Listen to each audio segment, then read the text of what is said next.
Recevez mes salutations du partout où vous êtes. Aujourd'hui, j'ai un exemple simple pour vous. Je vais parler de l'action-réaction en physique. Nous avons notre ami ici, répondant au nom de David. Ça, c'est David. David K. Ok? David K, c'est un utilisateur d'ascenseur. Ça, c'est un ascenseur. Nous avons notre ascenseur là-bas. Ok? Et dans l'ascenseur se trouve une balance et un ressort.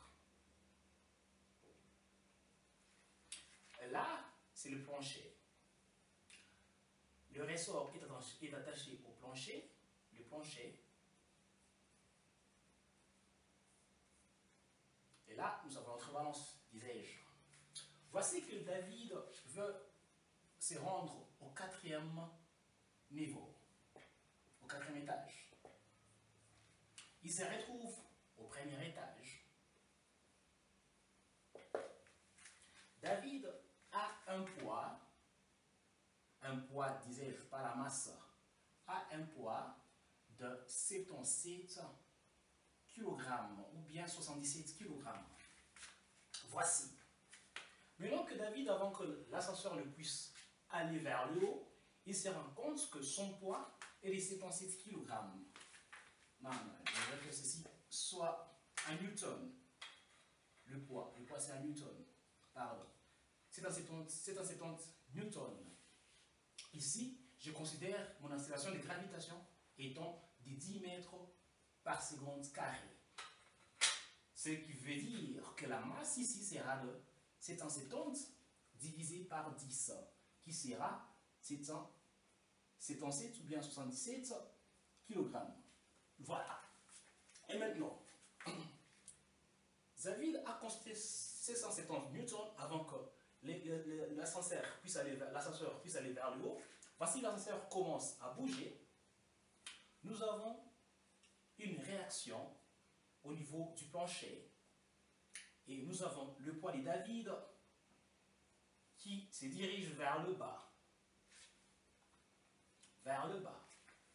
Considérons que l'accélération de l'ascenseur vers le haut pour gagner des vitesses est de 1 mètre par seconde carré. Voici ce qui se passe.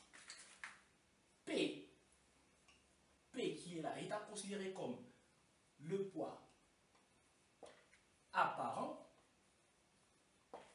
qui est une réaction par rapport au poids de David et par rapport à l'accélération. Et quand on monte vers le haut, notre ressort se confine. Nous avons ici P est égal à les poids de David plus la masse multipliée par l'accélération, ou l'accélération, xi, multipliée par l'accélération. Voici que quand David regarde sur la balance, il se rend compte que il lit 770 plus, considérant que nous allons vers le haut, notre accélération est positive, plus 77, oh là c'est 770, 770 voulais dire newton, plus 77 grammes multiplié par 1 mètre par seconde carré. David se rend compte que, au lieu de lire 770 newtons, il lit cette fois-ci 770 plus 77, qui ceci serait égal à, c'est combien? 847 newtons. Voilà. Ceci, c'est une expérience que nous tous, chaque jour, nous traversons. Au moins quelques-uns par semaine, au moins. David, je crois, il utilise l'ascenseur au moins 2 fois par semaine. Mais non, si c'était le cas où David voulait se rendre du 4e niveau au 1er niveau, voici ce qui se passe. Son accélérateur, cette fois-ci, est négative. Négative. 1 mètre par seconde carré.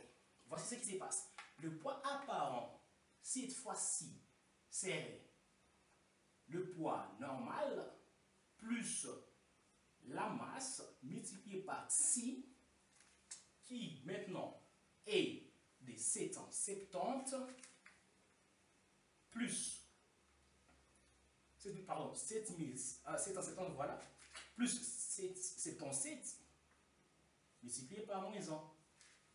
Ceci, maintenant, serré.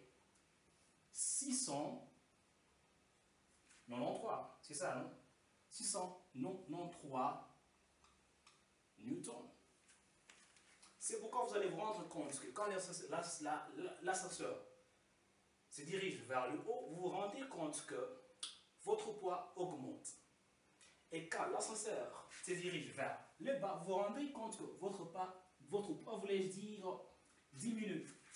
Parce que l'accélération de votre ascenseur, de l'ascenseur, aussi compte dans les calculs. Ça a été un plaisir pour moi de partager cette vidéo. Et n'oubliez pas de vous abonner afin que vous ne puissiez pas manquer ce qui va venir dans les jours futurs. Pour l'instant, je vais vous demander de prendre bien soin de vous, de partager si vous voulez que d'autres personnes puissent comprendre l'expérience que chaque jour ils traversent. Et aussi, de leur demander de s'abonner aussi pour qu'enfin ils ne puissent pas rater. Pour l'instant, je dirais bye à vous. Ciao.